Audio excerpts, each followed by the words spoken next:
The Bible makes it very clear. When you're up against a giant, you don't entertain it, you don't negotiate with it. You slay it.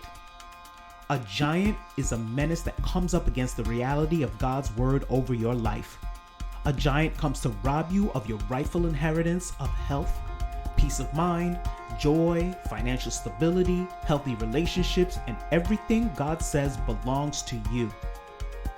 When the Philistine giant Goliath challenged the children of Israel, he was very clear what his end goal was. That was for the children of Israel to serve him and not God. Today, giants of illnesses, dysfunction, poverty, and addictions want us to serve them and die. For 40 days, the Israelites were gripped with fear as they focused on the size of the giant. But David's perception of the giant was not of fear, but of indignation at the audacity of this giant defying what God said about his children. David felt a righteous anger, combined with knowing that God had delivered him out of the hands of lions and bears in the past. A bold confidence arose in David, who knew that Goliath's days were numbered. David knew he didn't stand a chance against Goliath in his own strength. He says in 1 Samuel 17:45, "You come to me with a sword and with a spear and with a javelin, but I come to you in the name of the Lord of hosts, the God of the armies of Israel, whom you have defied. This day the Lord will deliver you into my hands, and I will strike you down and cut off your head.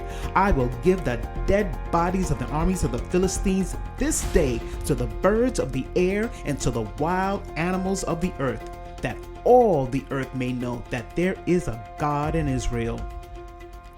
Beloved, as you go about your day, make sure you know what God says about who you are and know who God is. He will not impose himself into your affairs, but he will fight every battle you turn over to him in prayer, by faith, believing that he is who he says he is, and that he will do what he says he will do. Ephesians 6:10 tells you to be strong in the Lord and in the power of his might. So any Goliath you're facing in this season defying God when it comes to your well-being, remember as David did, the battle is not yours, but the Lord's. So put on the whole armor of God and pray. Even if you don't know how, pray to the God of heaven to intervene on your behalf, and expect giants to fall all around you. Remember, you were created in the image and likeness of God, fearfully and wonderfully made. Therefore, you were created to thrive.